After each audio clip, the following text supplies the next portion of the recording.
All right, there we go. All right, everybody, welcome back to the quarterly update for the Grassroots Wildland Firefighters. We're going to be going over some major updates that we've had in the past couple of months. This is July 2022. It's updates. So I'm going to be your facilitator tonight. Brandon Dunham, Anchor Point Podcast. Tonight on the call, we've got Smoke Jumper Bro, Lucas Mayfield, Pete Dudzik, Riva, and we have Kelly in the mix as well. Oh yeah, I probably, we are. yeah, I can't remember what. Yep, I'm here for sure. Alrighty. Kelly's in the mix, and then we also have the Grassroots social media team in attendance. So we're going to go over some updates. Thank you, everybody, for joining us. It's a united effort to identify and propose reforms with the agency executives and congressional representatives to make sure your voices are heard. They are very important and important to our collective stories.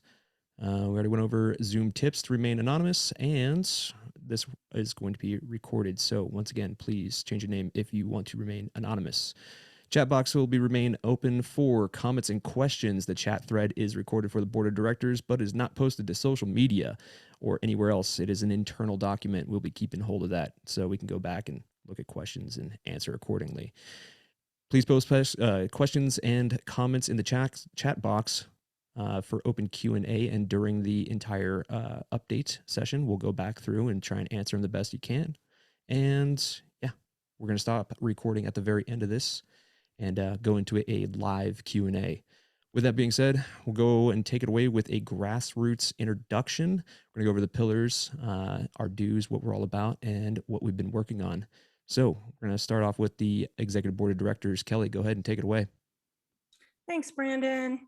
Of course, I always am really super appreciative of everybody that participates with Grassroots Wildland Firefighters. It's been really an unbelievable last couple months, super busy, lots of rollouts with classification and pay, which I know a lot of you want to talk about tonight. So I'm not going to spend a lot of time, talking about the pillars, but Grassroots was really formed to really advocate for workforce reforms. And that's why we're here, is to advocate for our entirety of the workforce. And we know that there's lots of questions out there, so we'll get to those in a minute. We have what we call four pillars in priority order. The first pillar being classification, compensation, and benefits. The second pillar being comprehensive mental health and wellness. A lot of the physical and mental issues that are coming out with wildland firefighters are included in pillar 2. And pillar 3 is expanded workforce for expanded fire seasons. And pillar 4 is a national federal wildland fire service. It goes in order because what we are spending most of our time on right now is truly classification and compensation. I have the great pleasure of working with Luke Mayfield as the vice president and Riva Duncan as the executive treasury secretary. We've been together for 3 years, working on 3 years, because we really want to include, like I mentioned, all of the workforce, not just part of the workforce, not just primary and secondary, but other support positions. And it's not just related to people that are in bargaining units either. So we really want to look at this holistically into the future. We don't have all the answers, but definitely we've heard from a lot of you in terms of the concerns. So stay tuned for that as we start working our way through here. Our 501(c) status, we are working with lawyers from the Center for Nonprofit Law. We've got a lawyer who actually runs the business that's going to write a letter to the IRS to hopefully get some kind of determination from our 501(c) status. We've been waiting for probably close to a year now. We know that folks really do want to donate to our nonprofit, so we're cognizant of trying to get that to all of you as well.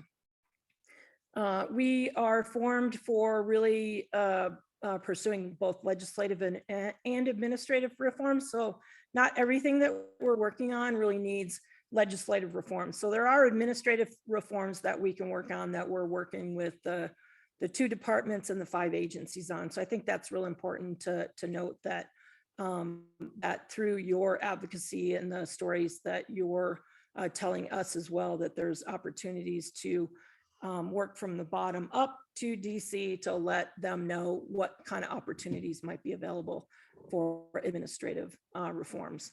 So where are we right now with Pillar 1 with classification? We do have a rollout from OPM that is looking at one of the pre-existing series from, say, the 70s, I think, was called the Fire Control Aid, which was an 0456 series. So at this point in time, the way we know and understand what has been rolled out from OPM is that this series is going to cover GS3 through 13. If somebody else here can help me out, I don't think this particular series is going to go all the way through 15, but it's important to note that we put a lot of pressure on the agencies and OPM that we really need a unique series that covers hire to retire, so that all of you can actually see yourself in a job series from the time you enter to the time that you retire. Now, there are potential opportunities for other series to be considered, but at this point, in other words, the 0081, which is a structure fire, mostly a structure fire series, and the 008 series in itself is emergency response. We don't see at this point that that's viable. I could be wrong, but don't hold your breath on that. It's quite possible that there could be other series that are being considered. With this new series, there will be no four-year degree requirement or positive education requirement, which we think is also a big win. And then we also know that there's dispatchers out there that are covered in secondary as a 0462. Some are 2151 transportation specialists. Let me just tell you, we know and understand this is a whole can of worms. We've opened up the genie out of the bottle, that you can't really have a robust primary secondary response organization, wildland firefighters, if we don't have support positions to go along with these reforms for wildland firefighters. So we're very cognizant, as is DC, as is OPM, about the need to really think about how many positions will be covered, either primary or secondary, going forward in the future. So it's up to us also to keep the pressure on, to know that there's other opportunities, or should be other opportunities, as secondary covered positions in this new series, and to ensure that people don't get left behind. So we're very, very well aware of that. As for dozer operators, we do believe that they will remain in the WG series, which is better pay than the GS series. I'm not an expert in WG, so please don't shoot the messenger, but I think there's an opportunity maybe with folks that don't want to take up a lot of time on the WG series, because really right now we really want to pay attention to the classification and compensation. So with the rollout of the pay supplement and how that's going, I know Reva will be talking about the FLSA exempt, non-exempt information. So I think there's some important pieces to take home with that. So that's about it for me right now, Brandon. I think I've mentioned enough. I'd like to send it back to you. Copy that. Thank you for your updates, Kelly. And yeah, I think we're going to be celebrating a pretty big win here with what we have accomplished so far, but there is definitely more work to be done. Continuing on Pillar 1, we got the Wildland Firefighter Classification Pay and Benefits Parity. And this is going to be talking specifically about some up and coming bills that are on the House floor, and also some status updates on the Tim Hart Wildland Firefighter Classification and Pay Parity Act. I'm going to pass this along. Who we got available to speak on this subject here? Luke. Luke, you're up.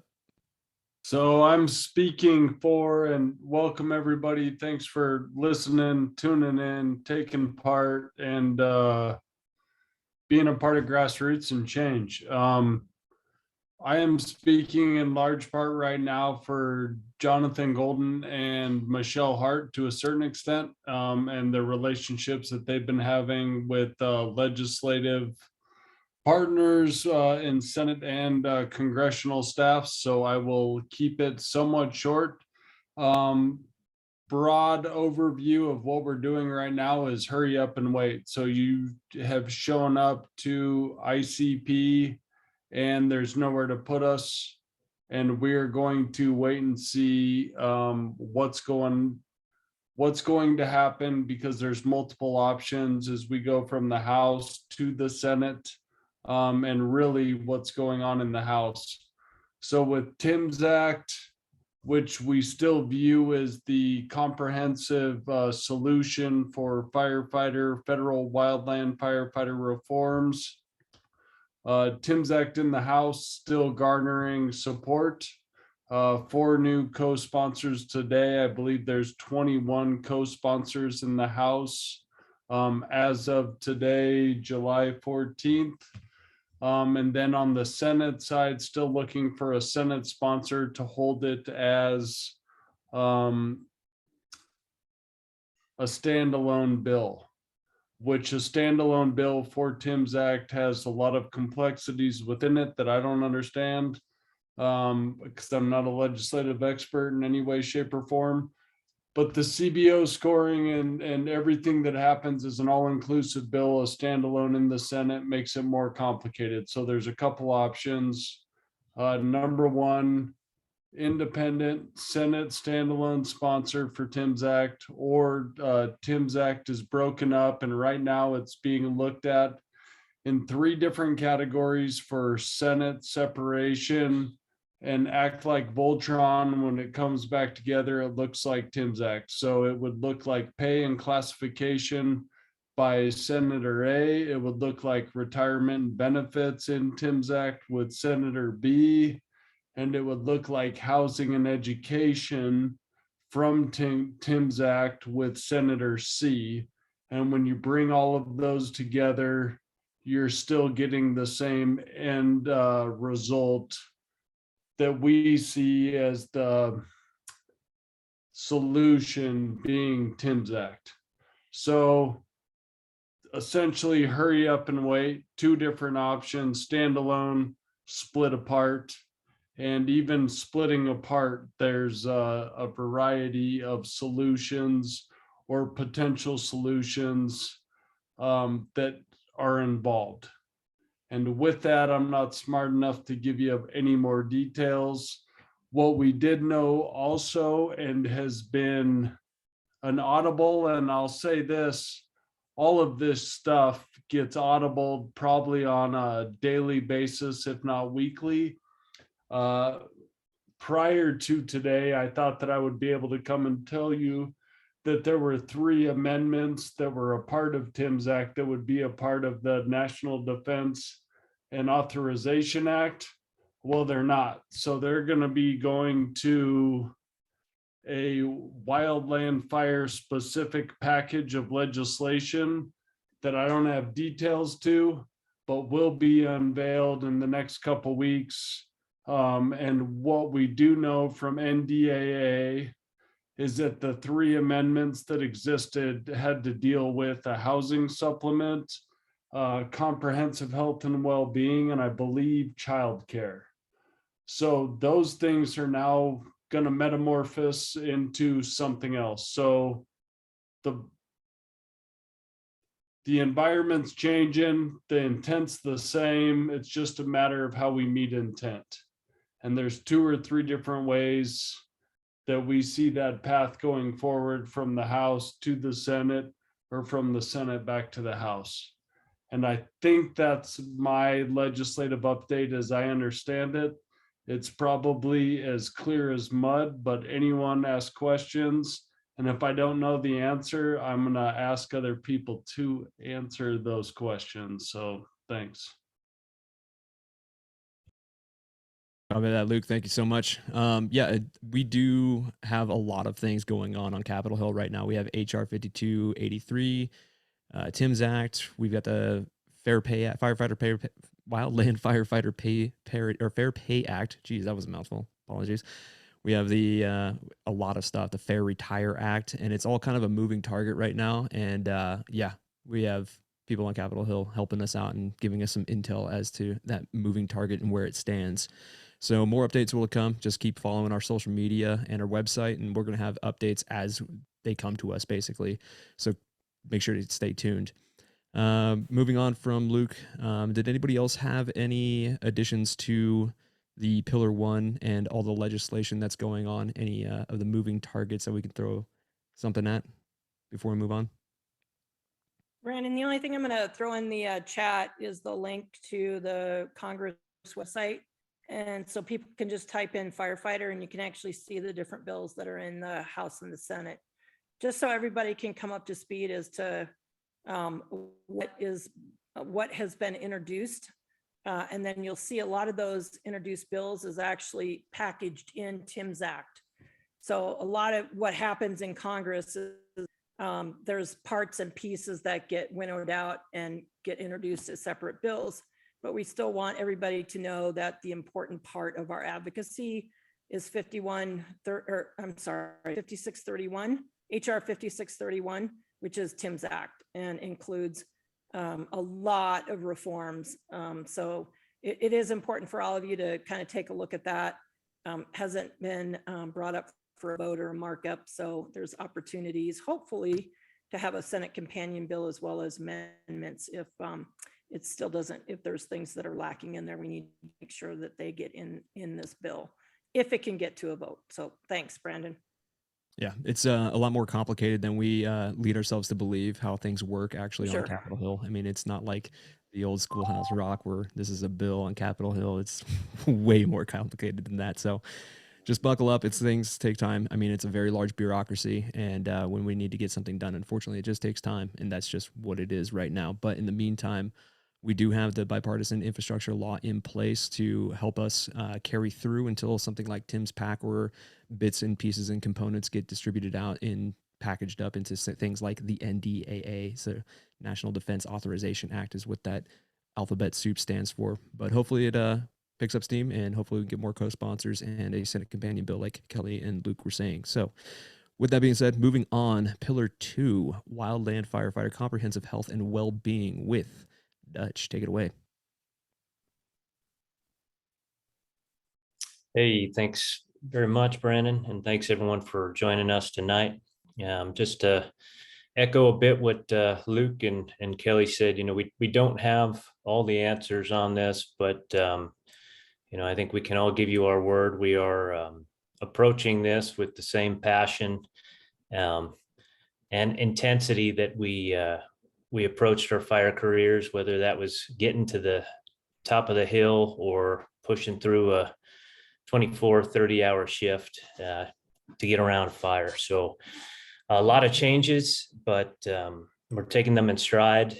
And, rather than get frustrated, we're refocusing that energy on solutions. So, with that, talking about the NDAA, admittedly that stung a bit today. One of the provisions on that bill was from Tim's Act, was on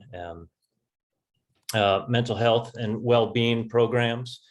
However, there are several positive things to report, and there's also a lot of other opportunities. Again, going to keep pushing hard on Tim's Act and any bit of legislation that's going to help wildland firefighters. So specifically, some updates from the Comprehensive Health and Well-Being Subcommittee. And again, Brandon, I know you introduced me. If anyone missed it, my name's Pete Dutchick, go by Dutch. I am the chair of the Comprehensive Health and Well-Being Subcommittee. I've been with Grassroots from the start, and I am a current federal employee as well. So real happy to be part of this. We are trying to find solutions any way we can, and at the end of the day, we're trying to do what's right.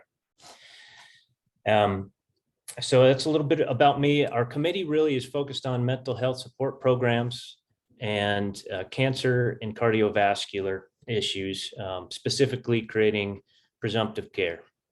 So over the last probably 2-3 months, big step, Department of Labor through the administrative process recognized a series of cancer and cardiovascular diseases as presumptive which means that if you meet the requirements within, time and service, you can apply for,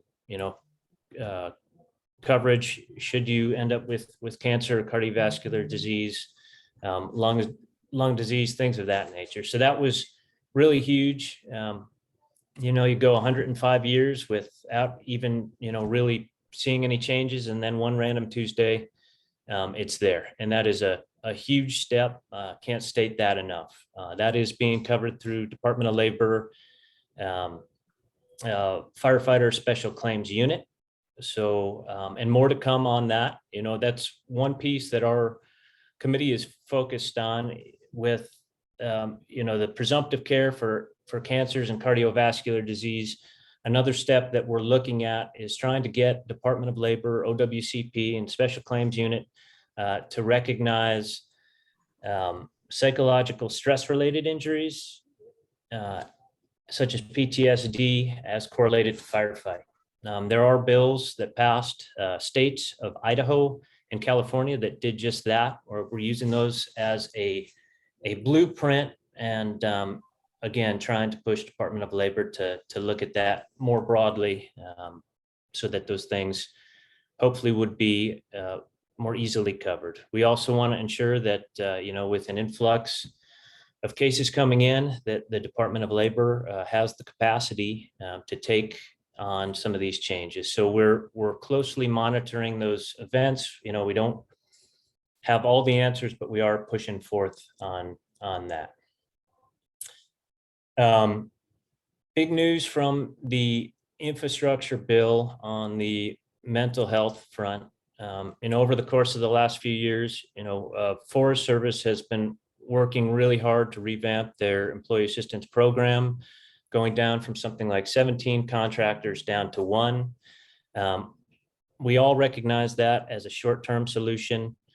On the other end of the spectrum, as I just talked about, Department of Labor going through the CA2 process is more the long-term, very drawn out, pretty clunky solution right now. Again, we mentioned we're working on that piece as well. But the good news is both Forest Service and DOI are working together with money from the infrastructure law to create a program to bridge the gap between that short-term and that long-term solution. It's in the works right now. There's a lot yet to be determined. The idea is that they would essentially put forth, like a public health service clinician that would essentially oversee those programs. With the current funding coming in, they are utilizing some of that money to fill some positions, much needed positions, to build that foundation. The one piece we really want to focus on, we know Bill is a short-term solution, even though it is building the foundation. So again, can't stress enough how important Tim's Act is to push for long-term funding and solutions. So with that, as they're starting to build this program, they are working with some specialists to gather some intel to figure out exactly where they need to plug the holes or bridge the gap. With that, a survey created by Dr. Kathleen Navarro, who has been just a huge advocate for the wildland fighter community. She worked for years with George Broyles. They've done an extensive amount of research on particulate matter, smoke, and effects of such on wildland firefighters. We're incredibly grateful for them. Kat, again with others, created this survey. I'll drop it in the chat. So this has been released internally through DOI and Forest Service, doing everything we can to get folks to complete this survey. The results from this survey will be looked at probably toward the end of the year, and then further into spring to come up with solutions to help build the very program we're talking about. So the survey itself is 2 stages. First initial survey, you fill it out, you take it. It talks about some things focused on mental health, some things focused on smoke exposure, and just all around health of a firefighter. And really that is the focus right now. It's not just about one or the other, it's about everything, full on comprehensive health and well-being. So the first part is the initial part of the survey. The second part is essentially a daily survey. Now, I spoke with Dr. Navarro about this. It's not like you have to fill this out every day, but when you do go to an incident, you fill it out as much as you can. They'll be collecting data from that. You know, how often were you exposed to smoke? What were you doing? That'll help folks gather data. So really critical. I'll drop it in the chat here when I'm done. As we're talking a bit more about smoke in legislation, wanted everyone to know that 2499, a bill essentially that would cover wildland firefighters for presumptive care, would further codify what the Department of Labor has already done, and even add in a few more cancer and cardiovascular diseases. So in some ways it's a bit more broad. But it would make it into law, and that would be also a huge step. So right now it passed the House. It's sitting in the Senate. It's Senate Bill 1116. You can find it on our website. And as Kelly mentioned, you can look it up as well if you need that. But that covers, again, everything that we've been fighting for and some of what's already covered through the administrative process. So that's another piece of legislation that's huge. So a few other pieces to update you on. NIOSH CDC in conjunction with land management agencies is working on a firefighter cancer registry or national firefighter registry. So with that, they're hoping to have some kind of pilot out this fall. It might not be up till early next year. More to come on that. We'll keep you updated, but with the idea, you know, we've all known folks that have had cancer, that have passed away from cancer. A lot of it has gone unreported. The goal is to try to capture some of this information. Data is key right now as we're moving forward into the future here, as far as building something that works. And I'm going to reiterate this over and over again, but for everyone that really wants to get involved, that wants to see change, you have to complete these surveys. Please share them throughout the agency, share them with your modules, you know, share them on your districts, you know, on your forests, on, yeah, I mean, anywhere you can get this out, please do it. For federal employees, really important. Lastly, International Association for Research in Cancer, which is connected to the World Health Organization, has been studying cancer in firefighters, both structural and wildland firefighters.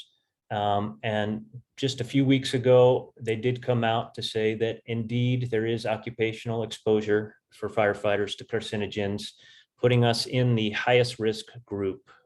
Without getting into too many details, this is a huge step in trying to better understand what it is that we go through.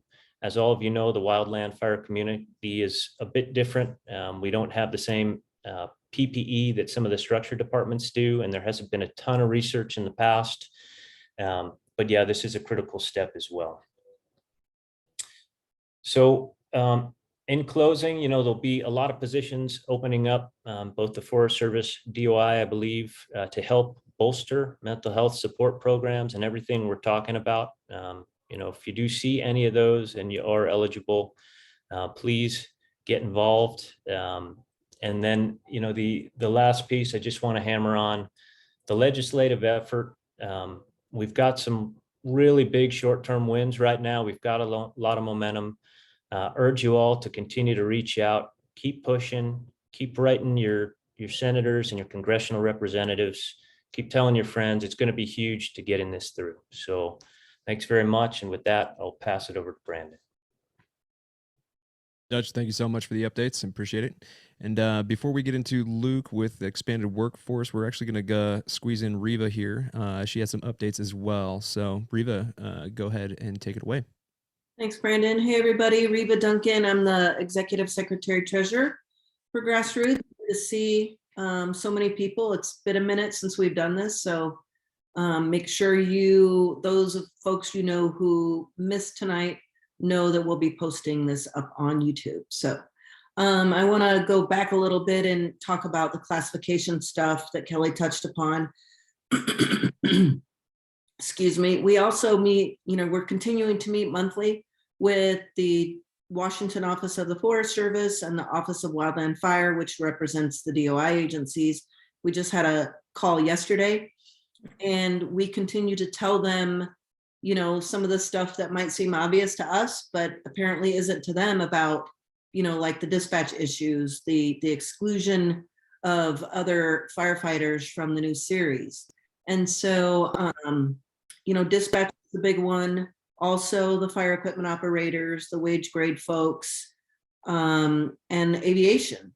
Not hell attack, not the smoke jumper program, but when folks like at the forest aviation officer, unit aviation officer level, tanker base, helicopter operations specialist, fixed wing, the whole group of aviation folks, they're in a 2111 series, I believe, which is again a transportation series. So they are not initially included either. And so we're talking quite a few people when we talk about those three major groups, right? And so what we're trying to do is let the agencies and OPM know what the unintended outcomes, what the consequences are of leaving folks out of this 456 series. At least for the wage grade and the aviation folks, you will keep your firefighter retirement. They're talking about moving all the dispatchers out of the 462 into the 2151, which is not covered firefighter retirement. So there are huge implications for a lot of those folks' retirement on being left out of the new series, not just left out of the new series, but put into a completely different one that's not covered.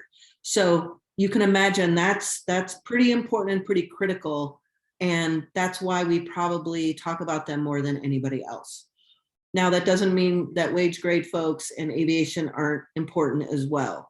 The concerns we're trying to let them know about are, if future legislation comes down and talks about wildland firefighters, hopefully it's not just those in the 456 series. That's a concern, right? I think that's a concern we all have, is that by people being excluded now from this series that identifies us as wildland firefighters, that could have, unintended outcomes for those of you in firefighter retirement who aren't in that series. Those are the kind of things we're going to be the voice about and bring these things up to, upper management and the high levels of the departments and OPM. To just touch very briefly on the wage grade stuff. So for a lot of folks who don't understand wage grade, those folks are paid according to their nearest DOD facility within their state. And so a wage grade 10 in Western North Carolina makes less than a wage grade 10 in North Georgia because of their DOD locations, right? It's a weird, odd thing. It's an outlier, and it further complicates this. Also, wage grade folks who try to move into the GS, say they want to become, fuels or AFMOs or whatever, are almost always graded significantly far down, because wage grade is considered technically as blue collar and laborers, right? And so oftentimes I worked with a guy in North Carolina who wanted to become an LEO, and they graded him from a wage grade 10 down to a GS5. So those are the unintended consequences of you guys going into the 456 series, because you would have to become GS, and then who knows what that would look like when the new PDs, you would very, very likely make significantly less money. So, but that's coming from a classifier we've been talking about. Not to say it's not worth the fight. I know there's a huge movement in Region 8, probably has the most fire equipment operators of any region, and they've got a committee set up to try and fix a lot of the wage grade issues internally. So, you guys have a lot of power behind you there, but we're going to keep being the voice of inclusion, right? And also, like pilots, Forest Service, BLM, DOI do have pilots. They don't want to be included because they get a special pay rate as a pilot, right? And so there's all these complications and very complex things that, we're peeling back the layers of the onion and then we find this stuff. So we're passing on these concerns constantly, not just to the agencies, but also to the legislators who are working on proposed legislation. So we make sure we put the umbrella, the safety net under everybody. So that's what I'll say about that. Real quick about exempt versus non-exempt. So that's got a lot of people scratching their heads. I was exempt for many, many years. And so I've always had to code my time differently when I'm an emergency. We're working on a briefing paper that will instruct people how to code their time. We're waiting on the DOI side of that. But what it comes down to is folks need to talk to their supervisors and HR and have those discussions on when that's appropriate. It's for emergencies, but what does that look like? Sometimes a FEMA declaration doesn't count, right? And so that's when you go to your supervisor or HR. We are not the experts on that, but we're going to at least provide some background information on that, and then how to code your time appropriately. Those of you who are exempt, to make sure you get the full overtime on emergency assignments. Also, with that being said, back several years ago, coming up on close to 10, when the union negotiated new master agreement and the Forest Service was standardizing PDs and implementing IFPM and FSFPM, the management agreed with the union that module leader supervisors would stay, even though they're supervisory and technically should be exempt employees, would stay in non-exempt, because that allows those folks to continue to be bargaining unit members. So that was a negotiation between upper level management and the union and NIFI, to keep those folks. Well, some of you are now finding out that your PDs are incorrect because your PDs are showing that you're exempt when you should be non-exempt. And so for those of you who've not gotten the information, ASC is asking for people to go ahead and open up a ticket if that is the case with you. We have a grassroots person here who's a type 2 IA crew leader, GS 67, I believe, and he's in an exempt position. It's incorrect, right? So make sure you're opening a ticket with your HR. I can't speak to the DOI side if this is, I know that a lot of DOI positions were intentionally considered exempt. That's a mess on that side too. But at least while you're on emergency assignment, you get the full overtime rate if you code your time properly. So be on the lookout for a little handy dandy cheat sheet that we'll be providing once we get more information back. And I think that's probably enough for me for now, and I'll pass it back to you, Brandon. Thank you. Copy that. Thank you, Riva. Yeah, we are a paramilitary organization at the end of the day, and oftentimes these wildland fires are only won by fighting, moving, and communicating. So it's very important that we have these folks included in that wildland firefighter pay parity and classification. So moving on from Riva, let's go into a little bit about last points, 2 points about the pillars here. We got expanded workforce with Luke. Luke, you go ahead and take it away. Specific to expanded workforce, I don't have too much. It's almost like right now the priority is classification and pay and benefits. Expanded workforce and how that works into the system is still a work in progress, and I think building partnerships, cooperative agreements, etc. So I don't have a lot to say in terms of Pillar 3, the expanded workforce, outside of the recognition that we need it, and we need 2 workforces, a workforce that is fluid, flexible, and able to respond to fire suppression needs throughout the United States, and a workforce that is also compensated and recruited to an extent that they're able to meet land management workforce objectives. I will go and say that we did start a membership program through Grassroots Wildland Firefighters. It's based off of givebutter.com on our website. It's tiered according to appointment levels. And we're in the process of formalizing Grassroots and continuing to advocate over the long run for the advocacy efforts that are needed, from classification, pay, benefits, comprehensive health and well-being, the expanded workforce, and looking at a national fire service. So with that, I will turn it back to you, Brandon. I don't have too much else to add tonight. Copy that. Thank you for your updates, Luke. And Pillar 4 Federal Wildland Fire Service. I think that one's kind of a little bit off in the weeds for this particular meeting, but maybe that's something that we want to address now, or can I get a vote on saying, okay, Riva, go ahead and take it away. Yeah, just real quick. Sorry, excuse me, real quick.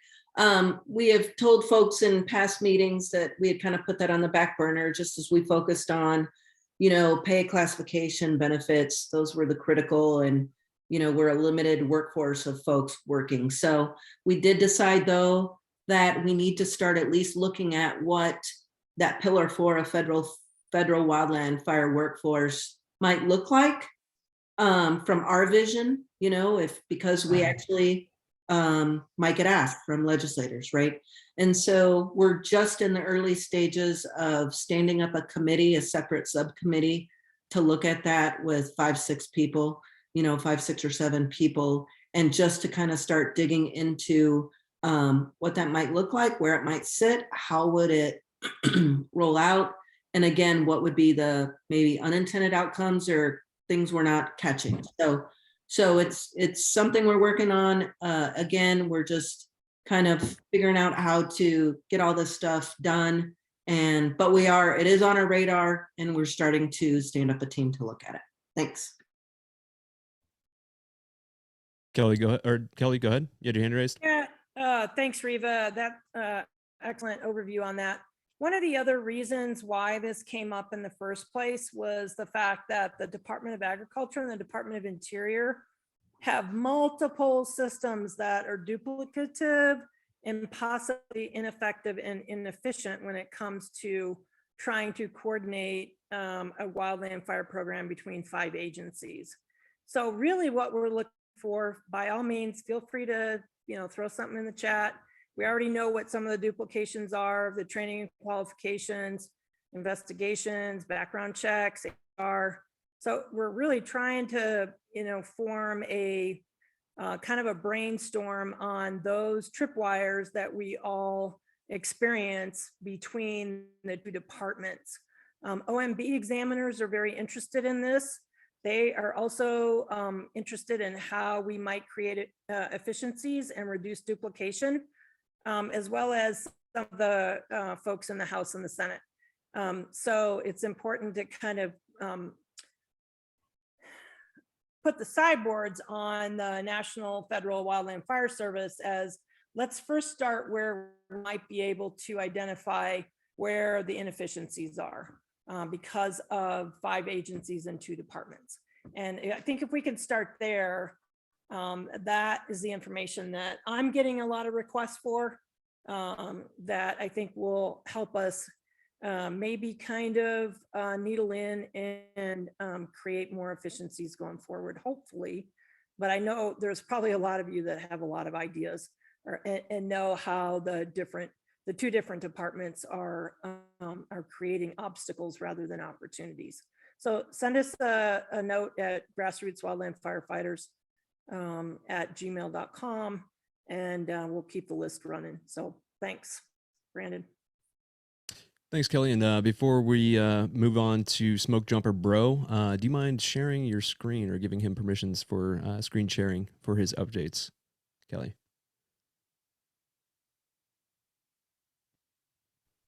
Host disabled it, so I think if you're the host or Riva's the host, you should be able to enable screen share. I tried. It's not coming up in the drop down for me to do it. Let me try again. It says, allow to record local files. Is that it? Now you should be able to just go to screen share. Oh, it's not there. Oh, Brandon. down on the bottom. Bottom. Okay. You might have to make Smoke Jumper Bro. There you go. You Okay, got it. Got it. Okay, everybody can see the screen. That's awesome. Got a lot of updates to go over on the website and kind of some stuff like what Luke was talking about with some donation membership deals. So right now on the website, you know, things are kind of a mess, but it's not a bad thing. It's because there's so much stuff going on. Right here, we have a lot of infrastructure rollout information. And so kind of broke it up. So there's stuff about the pay supplement here. And you can go, and a good one is the USDA, you know, the FAQ. You can click on that and just get right to all this stuff, really good information.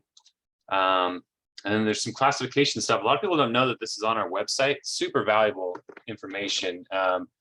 So OPM put out a letter, you know, kind of introducing this stuff. And then they even put out a frequently asked questions guide for this classification series, which is awesome. And then if you want to read the big one, I think, yeah, it's like 60 pages or something, but you can really dive into this document, and there's a lot of explanatory material at the bottom. The OPM puts in some more answered questions here from the agency. So really good information. We did a joint Anchor Point podcast where Luke was on with NIFI, and that's really informative as well. Some news you guys probably heard. Kelly Martin's going to be representing Grassroots and all wildland firefighters on the Wildland Fire Mitigation and Management Commission through the Forest Service. If you want to see all the members, you can click on that. And we're down here in the 9th seat, Wildland Firefighter. So that's awesome.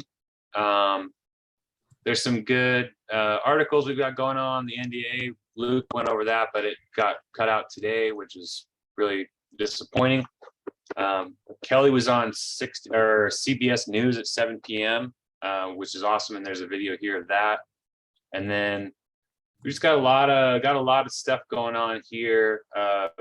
Always check out the guide for speaking with media. Employees always kind of are afraid to talk to the media, you know, for fear of reprisal, and that's, you know, warranted, of course. But there is a lot of stuff where you're protected and you are allowed to speak to the media, and so that's a great one too.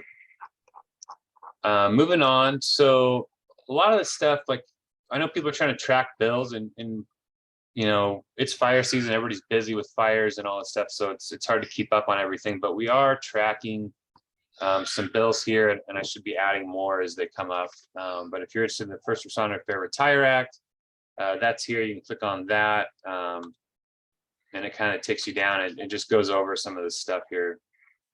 And then, yeah, so you can like click on it, you can read the full bill. There's a Fair Pay Act. It kind of goes over some stuff and a little analysis from us.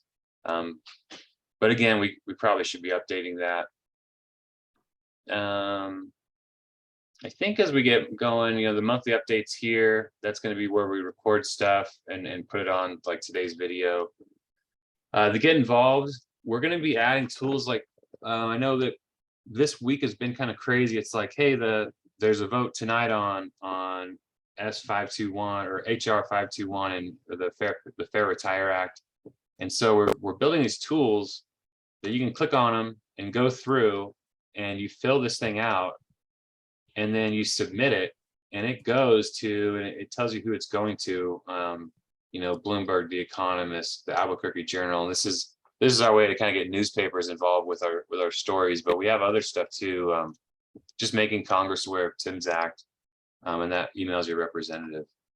If you want to get in contact with us, all of our contact info is up here on this top bar. Their Twitter, Instagrams, the Facebooks, the YouTube, and then our email address is right here. If you want to get on our newsletter, we send that out pretty infrequently, but we do kind of throw out a media update or kind of what's going on, you know, probably about once a month. If you want to get on that list, just go through here and let us know. And you can also write us a message down here. If you're with the press or you want to send the press our way, you can always send them to our press site. And this is kind of just shows, and again, there's been so much media that it's hard to keep up. And but this does have a lot of the stuff we've been involved in, and the media organizations we've been working with, just to get all our stories out and everything like that. And then we have a press email address that a lot of people go through to contact us. And if you guys ever want like a Grassroots logo that's full resolution, you can always go on here and save that to your computer. And then, so about us, it kind of is pretty cool. It gets into our mission statement. Everybody that's involved on the team here, and there's a lot more than that are behind the scenes working on this stuff, and some recognized organizations, the Wildland Firefighter Foundation, and you can go through all these great organizations that we support, and they support us. Getting to the store, we do sell swag. It's super cool. We love to see it on the fire line, and there's some stickers, cool hats. We got a baseball shirt, some mugs, a patch is always fun. We got a balaclava, or I guess they call it a neck gaiter. But we've got all kinds of colored t-shirts. They're super high quality. Same thing with the tank tops. And we don't really make any money on it. We just try to get our gear out there into the wild so people can see us, and everybody kind of knows that we're all supporting each other out there. So kind of the exciting thing this week is, originally we had just a PayPal button to donate, but now we've got this thing right here that follows you around on the website. You can click on it and it'll pop up a really fancy high-tech form. We're entering into 2022 here at Grassroots. And so you can kind of see, Luke was talking about this, Yeah, dog. the funds go to the general fund is what we're calling it. And we're encouraging people who are, in the 1313 realm, if they feel like it, you go $13.13 a month, $18.80 for an 18 and 8 employee, $26 for a 26 and 0 employee a month. Or, you can really do whatever you want. You can do it one time, yearly, quarterly, something kind of fun. We're not really making it the numbers public or anything. We just added this, and it's just kind of like, hey, if you're a dozer operator, there you go. You can, and it kind of keeps track of, again, it was just more of a fun thing. We're not really keeping track, but you can just put it on there if you'd like.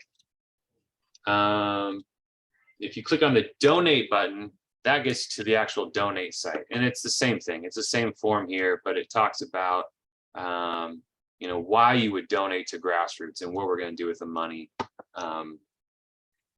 Not really any overhead costs. It's more just like establishing us as a organization that's going to stick around for a while and keep advocating for all of the federal employees that are wildland firefighters. So with that, that's all I got. Thanks. Thanks for the updates, Smoke Jumper Bro. Almost said your real name for a second. My bad.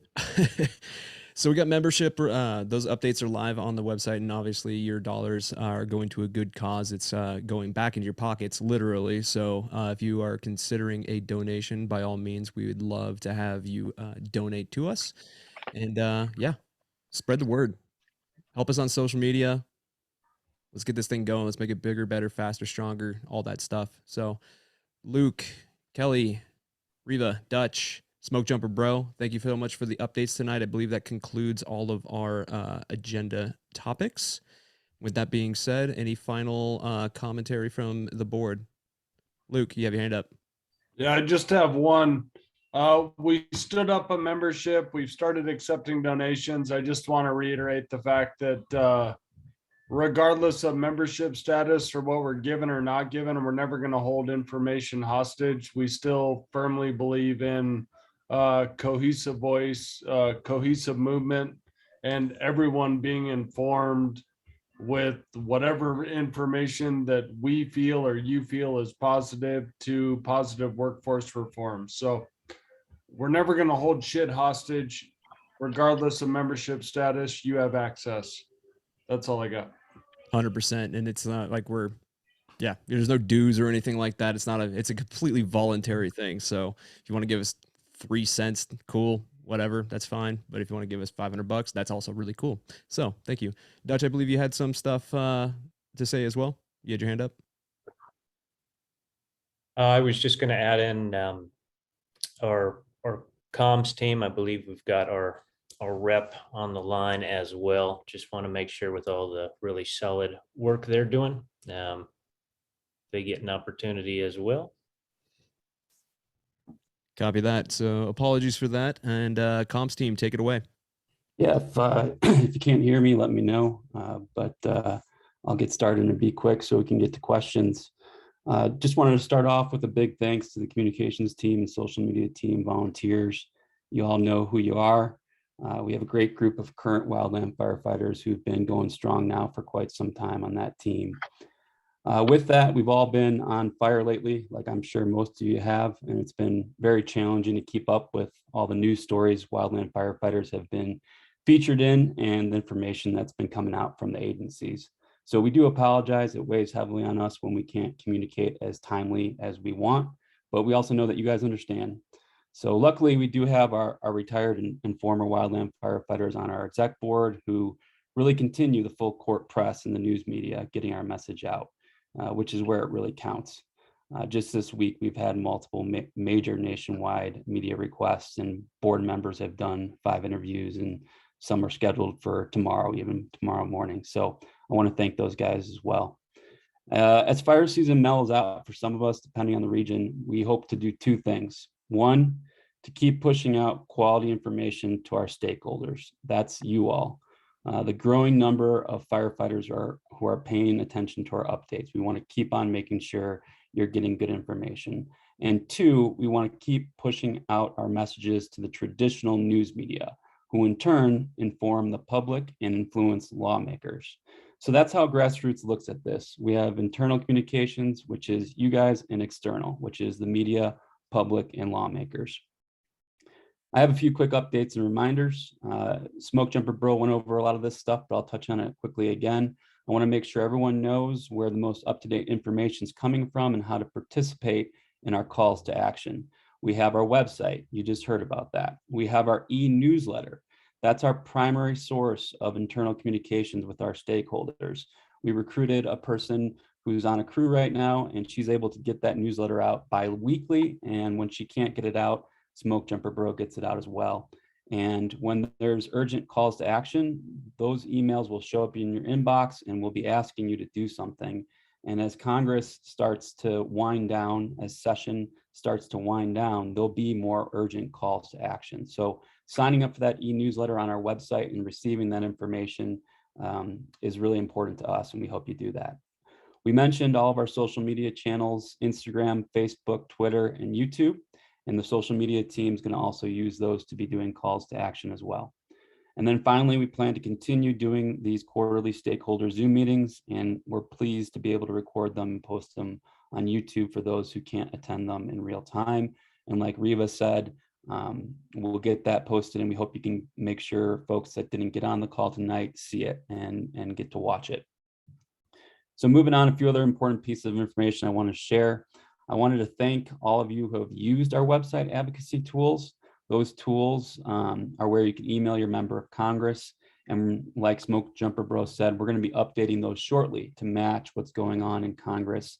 And we'll make sure you know about what that update entails so that you can participate.